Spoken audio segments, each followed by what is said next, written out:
Hi, I'm Creepy Christine. I live near Greenwood and Danforth. I make darkly humored paper products and other fun things featuring my own illustrations and designs.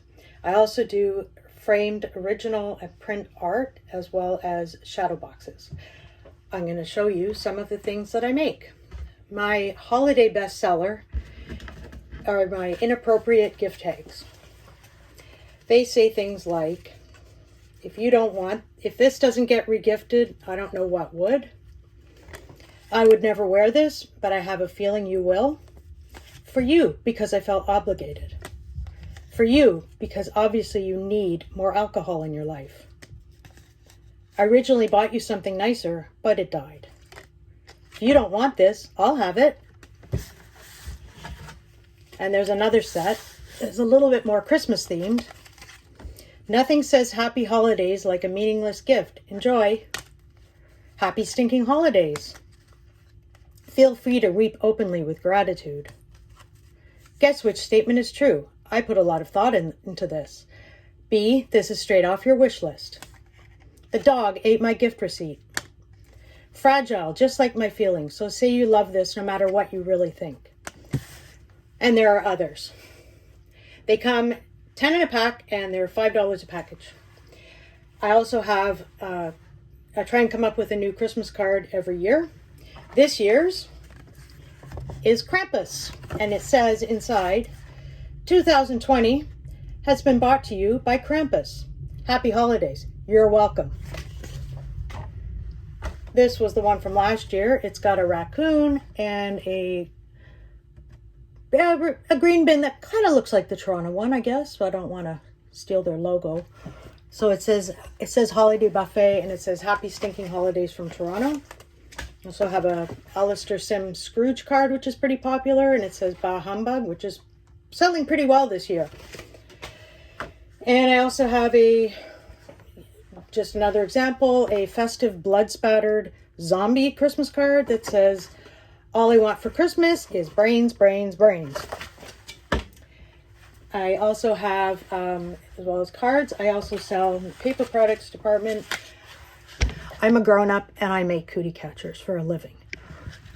So these have come with drawings on them already, and they are already filled in, and they say things like, a sudden gust of fall wind will carry you off to a land where everything is made out of Halloween candy. And then I have an alternate version because a lot of people like to put these in their kids' stockings, and they wanted to have two different versions for their two kids.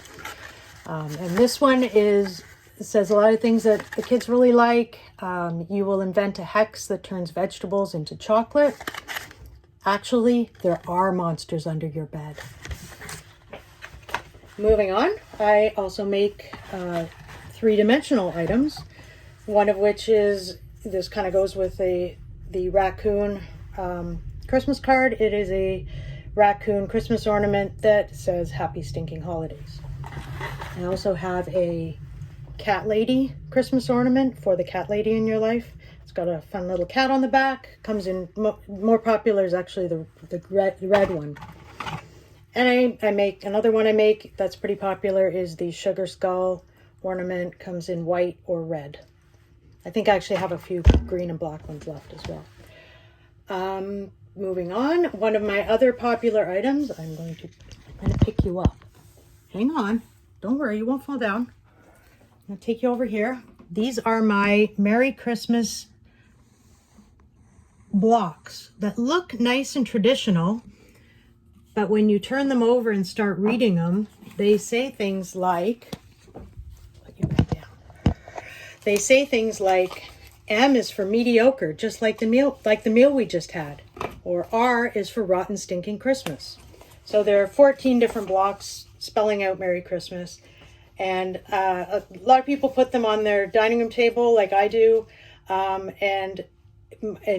on the side table. My parents have them on the side table in the dining room, and my nephews have a lot of fun figuring out how many other words they can spell, sometimes bad words, with Merry Christmas. So they actually, these guys are in their teens and early 20s, and they are playing with the blocks. So kind of a fun thing to have. on your mantle or on the dining room table, just because people will read them and play with them. I guess this year it'll just be probably your immediate family, but a fun thing to have. And last but not least is my my framed art and shadow boxes. So all of the illustrations are my own. I typically use archival ink pens. An example of one of my drawings would be, this is one from this year. It is a pair of ravens. I love drawing birds. I really like their feathers. One of my other favorite topics to draw is also moths. I really like moths a lot. A lot of detail. I have fun playing with the detail and the textures. Some of the shadow boxes I make, I do a Day of the Dead style ofrenda with tributes to various people who have passed on, such as this one's Edgar Allan Poe. So it's got flowers and skulls and candles. I do a lot of different shadow boxes as well.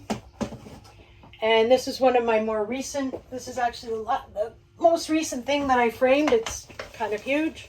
There's a pair of skulls that explores. This one I have, one was a male and one was a female, but then I decided that honestly, when there's skulls, what's the difference? And it got me thinking about gender and gender labels altogether. So this one has banners that explore gender differences, and I labeled the two skulls as just human and human instead of male and female.